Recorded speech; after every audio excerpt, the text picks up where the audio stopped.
Oke, annyeonghaseyo Rebun, balik lagi di Korea Mandiri. Hari ini kita coba sampaikan mengenai informasi kenapa SLC susah terbit ya, atau standar berkontrak atau biasanya disebut kontrak kerja. Kenapa sih kalau kontrak kerja kita itu bisa susah terbit, Rebun? Ada yang cepat, ada yang lama. Ini kita bahas yang lama dulu. Kenapa sih SLC kita kok lama terbitnya? Jadi di sini nanti ada beberapa faktor yang kita coba jelaskan ya. Mohon nanti ditonton sampai akhir video seperti itu. Kita next slide, teman-teman. Oke, ini ya. Yang pertama adalah tidak sesuai dengan kriteria perusahaan. Oke, jadi buat teman-teman yang belum mendapatkan SLC sampai sekarang, maka kemungkinan terbesarnya adalah teman-teman itu belum sesuai dengan kriteria yang diminta oleh perusahaan. Kenapa, Sam? Nah, kriterianya apa aja? Kita coba cek ya. Ini adalah form kriteria yang diminta oleh perusahaan. Biasanya perusahaan-perusahaan itu meminta kriteria untuk calon karyawannya itu sebagai berikut. Ada 5 ya. Yang pertama adalah negara asal. Jadi mereka ya sebelum mengambil pekerja migran Indonesia atau pekerja migran manapun ya, perusahaan-perusahaan itu akan melakukan submit ya berupa kriteria yang mereka inginkan. Apa aja sih ya datanya? Yang pertama adalah misalnya negara asal. Dan yang kedua range umur. Ya, umurnya tuh berapa aja yang bakalan mereka minta itu. Ya, misalkan dari 20 sampai 30 umurnya. Nah, itu nanti akan dimasukkan ke dalam data online-nya itu. Kemudian pendidikan terakhirnya apa ya? Perusahaan tuh pengen ngerekrut orang Indonesia dari pendidikannya itu lulusan apa seperti itu. Kemudian ada lagi nilai ujiannya. Ya, nilai ujiannya berapa sih yang mereka penginkan? Kemudian yang kelima adalah sertifikat keahlian, teman-teman. Jadi kadang beberapa perusahaan menginginkan eh, apa namanya calon karyawan yang memiliki pengalaman kerja misalkan berapa tahun di industri manufaktur seperti itu. Jadi ini akan jadi nilai plus ya, teman-teman. Seperti ini. Nah, setelah nanti datanya itu si perusahaan isi, jadi datanya setelah perusahaan isi, mereka akan mensubmit dan mengirimkannya ke Nodongbu. Oke. Jadi nanti data ini, data yang mereka inginkan itu akan dikirimkan ke Nodongbu, teman-teman. Setelah nyampe Nodongbu, kita coba ke next slide.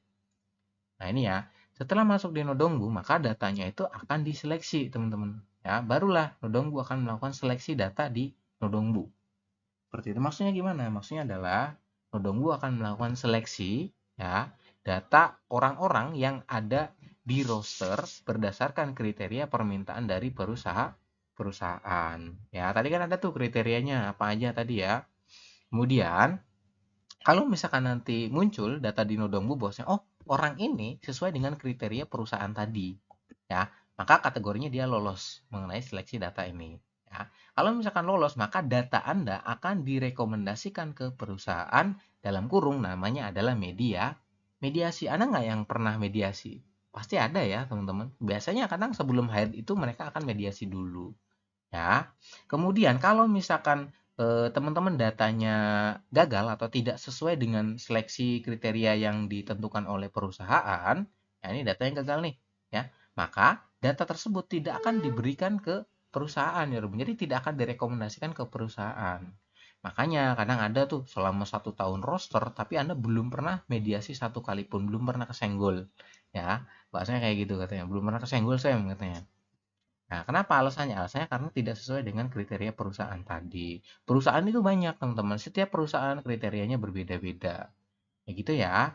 Nah, tadi mediasi nih ya. Jadi data Anda itu sedang diambil oleh si apa sajang pemilik perusahaannya. Kemudian mereka akan melakukan pertimbangan-pertimbangan. Seperti itu. Kita coba ke next slide ya, teman-teman. Nah, ini. Kemudian ya ada lagi tuh. Pas teman-teman mediasi, ya, ketika Anda melakukan mediasi di situ, dari datanya ya di akun apa? Kolom 4-nya itu kan keterangannya mediasi tuh. Kemudian tiba-tiba setelah 2 jam mediasinya hilang. Kenapa kok mediasinya bisa hilang, Sam? Yang pertama adalah faktor mediasi hilang itu yang pertama ini kan kalau mediasi itu data Anda sudah dipegang oleh sajang, teman-teman.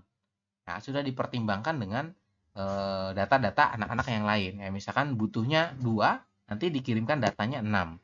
Nah, 6 orang itu akan coba dicek oleh Sajang. Ya, dia akan memilih mana sih yang paling kiranya oke untuk diambil seperti itu. Nah, faktor kenapa kok bisa mediasi itu hilang? Yang pertama adalah postur tidak ideal.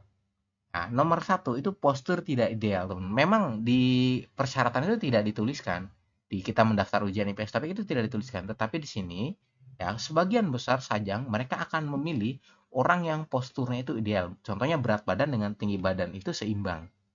ya. Karena pengalaman ini kerabat saya ya, teman-teman. Dia sudah 5 kali mediasi dalam 4 kali periode apa? 4 kali SLC ya. 4 kali SLC massal. Dia sudah 5 kali mendapat yang namanya mediasi tapi selalu gagal. Ya, kenapa kok bisa selalu gagal? Usut punya usut, Sajangnya itu mengatakan bahwasanya orang ini terlalu kurus katanya. Seperti itu. Makanya ayo buat teman-teman yang sekarang masih proses, jaga kesehatan Anda, kemudian pastikan berat badan dan tinggi badannya itu ideal. Ini ya tentang postur. Kemudian yang selanjutnya adalah foto profile. Kadang ada Sajang yang agak rewel, dia pasti bisa baca apa namanya? Baca mimik wajah ya, teman. Makanya kalau foto itu paling nggak fotonya yang bagus lah. Pakai DSLR seperti itu biar nanti hasil fotonya bagus. Dan terlihat bahwasanya oh ini dari mimik wajahnya orang yang kerja keras seperti itu. Kadang ada yang gagal hired gara-gara foto profilnya kurang bagus lah bahasanya. Jadi kurang meyakinkan kalau dikerjakan kayak gitu. Kemudian yang selanjutnya adalah nilai ujian. Untuk nilai ujian umum ya. Teman saya itu yang 5 kali mediasi, dia nilai ujiannya pres KKM teman-teman. Tapi dia bisa 5 kali mediasi. Kadang teman-teman yang lainnya belum pernah sekalipun mediasi, tapi dia sudah 5 kali mediasi dan selalu gagal. Anehnya kan selalu gagal. Ternyata usut punya usut ya, dari tinggi badan dan berat badannya tidak proporsional. Kayak gitu. Oke ya teman-teman. Jadi mediasi hilang itu faktornya ada 3 ini. Oke, kita coba ke next slide. Nah, ini SLC hired. Nah, bagi teman-teman yang sudah mendapatkan SLC, keterangannya hired di situ, otomatis Anda, saya ucapkan selamat karena Anda berhasil mendapat kontrak kerja. Jadi Anda tinggal persiapan untuk nanti melakukan prelim, kemudian nanti jadwal penerbangan seperti itu ya, Robun.